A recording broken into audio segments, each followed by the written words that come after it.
Hello students, welcome you all in today's class. आज की class में हम इलेक्ट्रिक फ्लक्स जो लास्ट क्लास में मैंने डिस्कस किया था उसके न्यूमेरिकल्स डिस्कस करेंगे। कॉन्सेप्चुअल कुछ कॉन्सेप्ट बेस्ड न्यूमेरिकल डिस्कस करेंगे। ओके, तो आइए देखिए, लास्ट क्लास में मैंने बताया था कि इलेक्ट्रिक फ्लक्स फाई ई से रिप्रेजेंट करते हैं या फिर फाई से रिप्रेजेंट करते हैं। उसका फॉर्मूला होता है ई ए कॉस थीटा। ठीक है, वेयर जहां पर जो cos थीटा होता है that is angle between electric field and area vector. Area vector और इलेक्ट्रिक फील्ड के बीच का जो एंगल होता है उसी को हम थीटा कहते हैं, नॉट cos थीटा, थीटा कहते हैं। Theta is the angle between the electric field and area vector. Okay, तो मैंने लास्ट क्लास में कुछ क्वेश्चंस, कुछ कॉन्सेप्ट डिस्कस किए थे। अब सपोज करिए कि एक ऐसा क्वेश्चन दिया गया है। सपोज करिए एक ऐसा क्वेश्चन दिया गया है, ये एक शीट है, ठीक, जिसकी ये और ये साइड इक्वल ही मान लेते हैं, स्क्वायर साइड है, ठीक, मतलब ये स्क्वायर शेप की एक शीट है। इसमें से जो इलेक्ट्रिक फील्ड पास हो रही है ये, ठीक है। तो आपको पता है कि ये शीट का अगर हम एरिया निकालें तो a cross a that is a square आ जाएगा, और इसका एरिया वेक्टर हमेशा हम परपेंडिकुलर टू द सरफेस लिखते हैं, ठीक है। तो अगर आप यहां से फाई कैलकुलेट करो तो phi is equals to E A cos theta, और यहां पर e की वैल्यू, इलेक्ट्रिक फील्ड की वैल्यू e है, और एरिया जो निकल कर आएगा a स्क्वायर, और थीटा देखो इलेक्ट्रिक फील्ड भी इसी डायरेक्शन में है और एरिया भी इसी डायरेक्शन में है, तो एंगल कितना बनेगा 0 डिग्री। तो फाई की वैल्यू जो निकल कर आएगी वो आएगी ई ए स्क्वायर। ठीक है, समझ में आ गई बात? क्लियर है? ओके, चलिए दूसरा देखिए। अगर सपोज करिए कि इस तरीके की कोई शीट को ऐसे रख दिया है, जैसे ये बोर्ड है और इलेक्ट्रिक फील्ड लाइंस ऐसे, ठीक है, पैरेलल टू द बोर्ड, इस तरीके से पास होंगी, ठीक है, इलेक्ट्रिक फील्ड लाइंस इस तरीके से पास होंगी। तो अगर आप एरिया, इसका मान लो ये साइड इक्वल है, अगर इसका एरिया वेक्टर निकालोगे तो ये 90 डिग्री के सरफेस के साथ। तो अगर इस केस में, मान लो ये दूसरा केस है, पहला केस है, अगर इस केस में आप इलेक्ट्रिक फील्ड या इलेक्ट्रिक फ्लक्स निकालते हैं तो E A cos angle between the electric field and area vector that is 90 degree, और cos 90 डिग्री 0 होता है। तो इस केस में जो इलेक्ट्रिक फ्लक्स होगा उसकी वैल्यू 0 आएगी, because it is parallel to the electric field, so no electric field lines will pass through the area. या फिर अगर आप सरफेस वेक्टर के टर्म में समझें तो सरफेस वेक्टर इस डायरेक्शन में है, इलेक्ट्रिक फील्ड की डायरेक्शन ये है, तो दोनों के बीच जो एंगल बन रहा है वो 90 डिग्री का एंगल बन रहा है, और cos 90 की वैल्यू 0 होती है। क्लियर है बच्चों? ठीक है, तो ये तो हो गया 2D फेसेस हम डिस्कस कर रहे थे। अब क्लोज्ड सरफेसेस के लिए हम फ्लक्स की वैल्यू कैसे निकालते हैं वो डिस्कस करते हैं। तो अगला टॉपिक है electric flux for closed surfaces. Electric flux for closed surfaces. Electric flux for closed surfaces, या फिर 3D बोल सकते हो। मैंने बताया था कि in physics 2D surfaces are open surfaces and 3D surfaces are closed surfaces. Okay,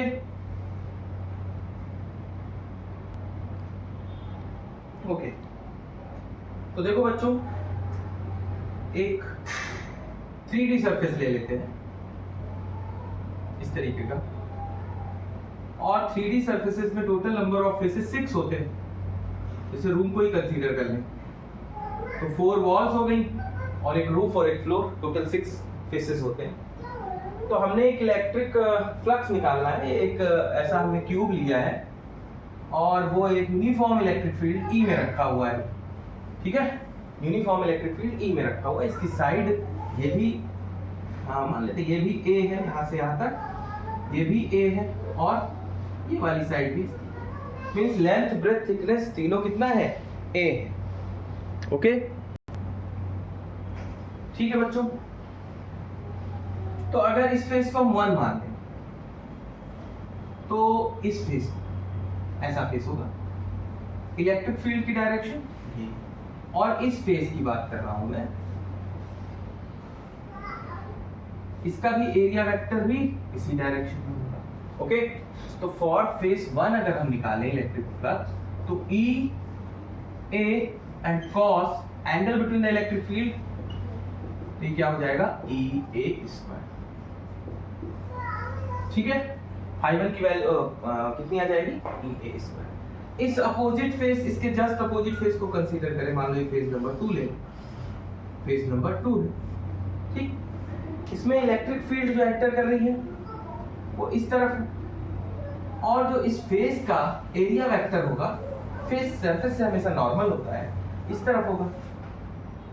तो अगर हम फेस 2 के लिए निकालें तो E A cos angle between E and A that is 180 degree, तो ये हो जाएगा माइनस E और एरिया हो जाएगा इस फेस का, साइड भी ये भी A है और ये भी A है, तो E A स्क्वायर, तो ये हो गया 5।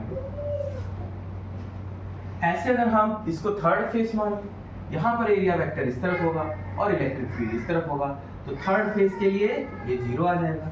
अगर इसके अपोजिट वाले फेस को हम फोर्थ फेस मान लें तो इसके लिए भी एरिया वेक्टर नीचे, इलेक्ट्रिक फील्ड इधर, तो एंगल 90 डिग्री का बनेगा, उसके लिए भी वैल्यू 0 हो जाएगी। ओके, इस फेस को माने ये वाला सामने वाला फेस, इसके लिए एरिया वेक्टर बाहर की तरफ और इलेक्ट्रिक फील्ड इस डायरेक्शन में, तो भी एंगल कितना बनेगा, 90 डिग्री का, तो भी कितनी वैल्यू आएगी, 0 आएगी। ओके, ऐसे इसके पीछे वाले फेस का निकालें अगर सिक्स्थ फेस का, तो वो भी सिक्स्थ फेस जो ये वाला है, तो एरिया वेक्टर अंदर की तरफ, इलेक्ट्रिक फील्ड इस तरफ, 90 डिग्री का एंगल बनेगा, तो cos 90 0 होता है, तो ये वैल्यू 0 आ जाएगी। अगर हम इस केस में अब टोटल फ्लक्स निकालें, total flux through the closed surface है ना, तो that will be EA square minus EA square will equal to 0। Okay, तो 5E total is equals to 0। Okay ठीक है, नोट कर लेंगे इसको, और एक नोट करके एक पॉइंट लिख लेंगे कि for the closed surface, if a closed 3D surface is placed in a uniform electric field, no another charge is inside this closed surface, then the total flux passing through the closed surface is 0। Okay okay, यहाँ तक note कर लेंगे पहले, फिर जो मैं note करके कह रहा हूँ लिखने को वो लिख लेंगे। इसको मैं रब करता हूँ ऊपर नोट करके, यहाँ पे नोट करके लिखा, नोट करके लिखेंगे, हेडिंग लिखेंगे नोट, लिखेंगे if a closed surface is placed in a uniform electric field and no charge is enclosed by closed surface, then total electric flux passing through the closed surface is 0। then total electric flux passing through the surface, through the closed surface is 0। okay, total electric flux passing through the closed surface is 0। Okay बच्चों, ये बात ध्यान रखेंगे, अगर close surface है, उसके side कोई charge नहीं है और वो एक यूनिफॉर्म इलेक्ट्रिक फील्ड में रखा हुआ है, तो नेट इलेक्ट्रिक फ्लक्स जो होगा उससे पास होने वाला वो 0 होगा। क्लियर है? ठीक,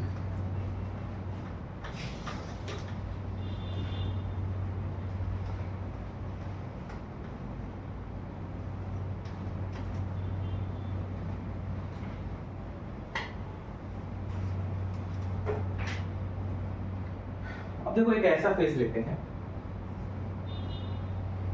इस तरीके का सिलेंड्रिकल शेप लेते हैं, ठीक है, और इसकी रेडियस जो है वो r है, ठीक है। और कहा गया है कि बताइए कितना ये यूनिफॉर्म इलेक्ट्रिक फील्ड में रखा गया है, कितना इलेक्ट्रिक फ्लक्स इससे पास हो रहा है, ठीक। तो अगर आप देखो इसको फेज 1 मान लो, इसको फेज 2 मान लो, तो electric flux through phase 1 is EA cos, electric field भी इधर है और इस सरफेस का एरिया वेक्टर भी इधर होगा, तो cos 0 डिग्री, E सर्कुलर है तो पाई r स्क्वायर इंटू 1, तो फाई 1 से पास होने वाला जो इलेक्ट्रिक फ्लक्स होगा वो हो गया E पाई r स्क्वायर, ठीक है, समझ गए। ऐसे ही फेज 2 से ले लेते हैं, इलेक्ट्रिक फील्ड की डायरेक्शन ये है और एरिया वेक्टर की डायरेक्शन ये है, तो अगर आप यहाँ से निकालें फाई 2 तो ये हो जाएगा EA cos, कितने डिग्री का एंगल बन रहा है दोनों में, 180 डिग्री का, तो ये हो जाएगा माइनस E, क्योंकि cos 180 डिग्री माइनस 1 होता है, तो ये हो गया माइनस E पाई r स्क्वायर, ठीक। ये तो हो गया फाई 2 की वैल्यू, ओके। इसी तरीके से इस कर्व सरफेस की तरफ से अगर निकालें तो ये 90 डिग्री का, एरिया वेक्टर इस तरफ होगा, इलेक्ट्रिक फील्ड की डायरेक्शन ये है, ओके। तो फॉर द कर्व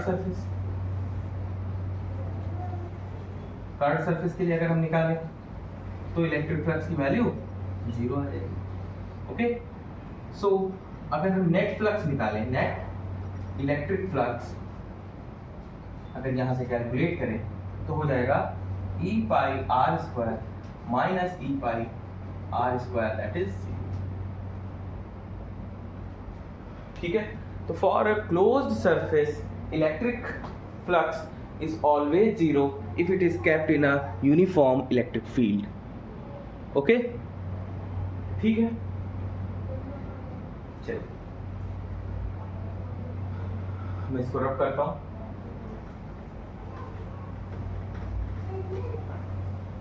नोट कर लिया होगा आप लोगों ने।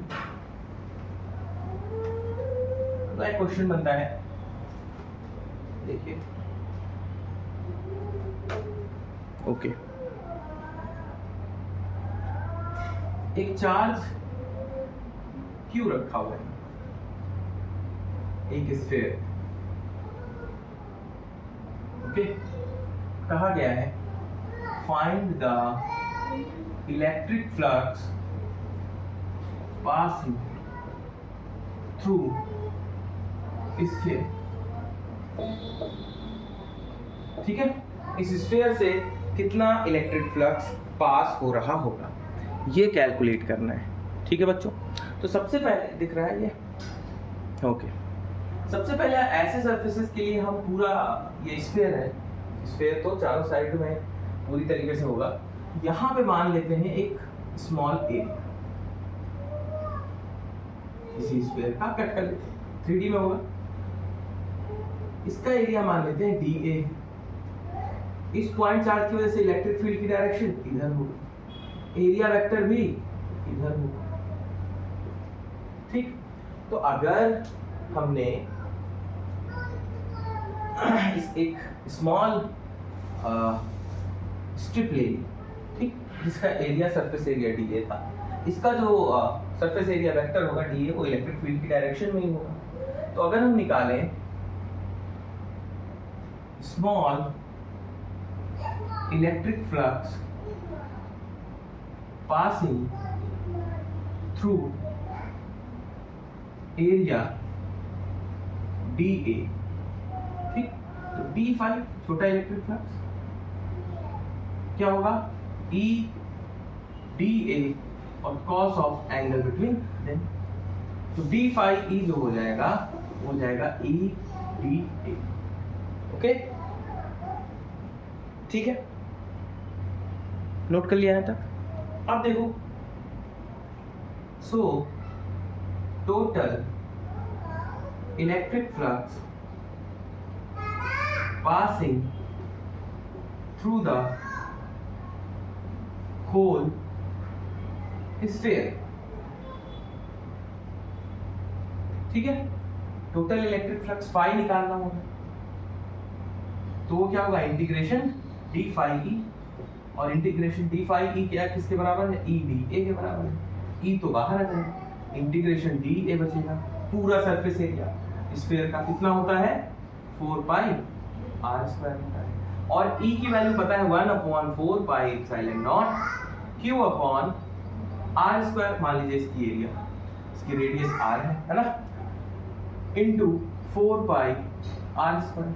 यहां से 4 पाई से 4 पाई, आर स्क्वायर से आर स्क्वायर कट जाएगा, तो total flux passing through the sphere is q time, या सॉरी 1/एप्सिलॉन टाइम्स ऑफ चार्ज। नोट कर लेंगे यहां तक। Okay, so charge enclosed by a sphere, then the net electric flux passing through that sphere is q times of 1/epsilon times of charge। Okay, ठीक है, अगली heading लिखेंगे, अगला सवाल देख लेते हैं। नेक्स्ट क्वेश्चन,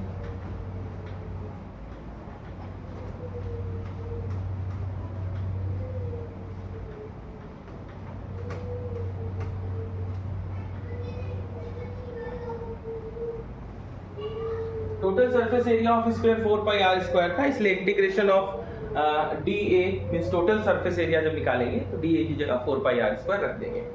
क्वेश्चन दिया गया है कि electric field E is equals to 6i plus 3j plus 4k, 6i plus 3j plus 4k।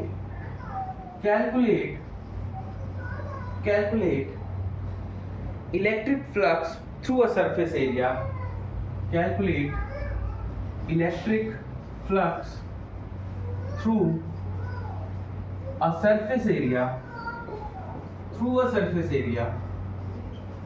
of 20 units lying in yz plane,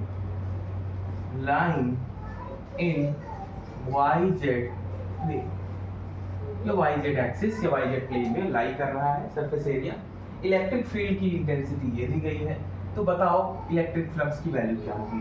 तो आप जानते हैं x एक्सिस, y एक्सिस और z एक्सिस। जो एरिया है 20 यूनिट्स वो y और z axis में लाई कर रहा है, ऐसा होगा, प्लेन इस तरीके से रखा होगा। तो इसका जो एरिया वेक्टर होगा वो कितना होगा, इस डायरेक्शन में होगा, एरिया वेक्टर इस डायरेक्शन में है ना। 20i एरिया वेक्टर परपेंडिकुलर वो किस डायरेक्शन में है, x डायरेक्शन में। x डायरेक्शन को रिप्रेजेंट करने के लिए यूनिट वेक्टर i लगाते हैं, वेक्टर मैप में पढ़ा होगा।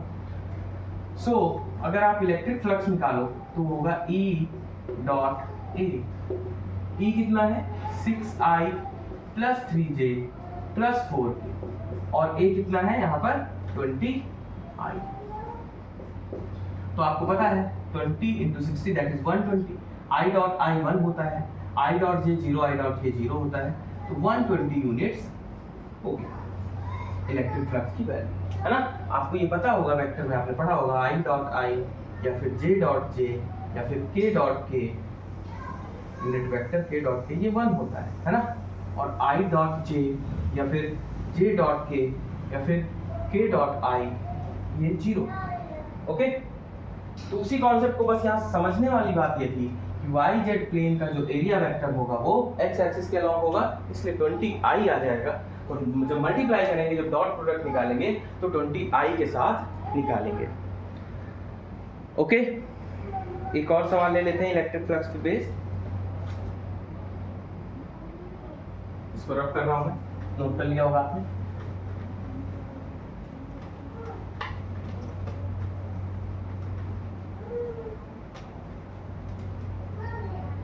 क्वेश्चन है a circular plane sheet of radius 10 centimeter. Question लिख लेंगे, circular plane sheet of radius 10 centimeter is placed in a uniform electric field. 10 centimeter is placed in a uniform electric field 5 into 10 to the power minus 5 into 10 to the power 5 Newton per coulomb. Okay,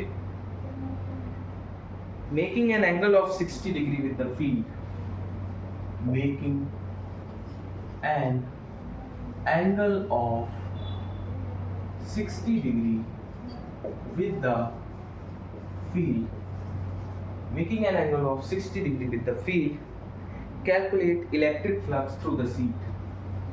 Calculate electric flux through the sheet. Okay, note कर लेंगे इस सवाल को। ठीक है बच्चों, तो एक सर्कुलर प्लेट है जिसकी रेडियस 10 सेंटीमीटर है, यूनिफॉर्म इलेक्ट्रिक फील्ड में रखी गई है, तो सर्कुलर प्लेट ले लो, है ना। इसकी रेडियस आपको दी गई 10 सेंटीमीटर मतलब 0.1 मीटर। ओके, 100 से डिवाइड कर देंगे। इलेक्ट्रिक फील्ड के साथ इसकी जो डायरेक्शन है, जो एंगल है, वो 60 डिग्री। अब इस वाली शीट का एरिया जो होगा पाई आर स्क्वायर, और एरिया वेक्टर जो होगा इसके नाम, ये एरिया वेक्टर है इस डायरेक्शन में। और हम जब फाई लिखते हैं इधर इलेक्ट्रिक फील्ड इस तरफ है, तो जब हम फाई लिखते हैं तो लिखते हैं ई ए कॉस थीटा, और थीटा होता है ई और एरिया वेक्टर के बीच का एंगल। तो यहाँ पर जब हम लिखेंगे तो ई की वैल्यू तो दी गई है 5 × 10 to the power 5, ए है पाई आर स्क्वायर, और कॉस कितना लिखेंगे यहाँ पर, ये वाला कितना होगा 30 कॉस 30। यहाँ पर वैल्यू रखेंगे 5 × 10 to the power 5 × 22/7 × 0.1² × √3/2। ओके, इसको सॉल्व कर लेंगे। जब सॉल्व करेंगे तो वैल्यू आएगी 1.36 × 10 to the power 4। You will get 1.36 × 10 to the power 4 newton coulomb per metre, newton per coulomb metre square. ये हो गया इलेक्ट्रिक फ्लक्स की वैल्यू। ठीक है बच्चों, तो आज मैंने इलेक्ट्रिक फ्लक्स के क्वेश्चंस डिस्कस किए, और भी बहुत सारे क्वेश्चंस बनते हैं, वो आप सॉल्व करिए। इन्हीं कॉन्सेप्ट बेस्ड क्वेश्चंस को सॉल्व करिए। इन क्वेश्चंस में कहीं डाउट हो, अगर समझ में नहीं आया हो तो हमें बताइए, फिर से हम उसको डिस्कस करेंगे। अगर वीडियो अच्छी लगी हो तो प्लीज़ लाइक करें, चैनल को सब्सक्राइब करें। बच्चों, अभी क्लास में मिलते हैं, अपना ध्यान रखिए। Thank you.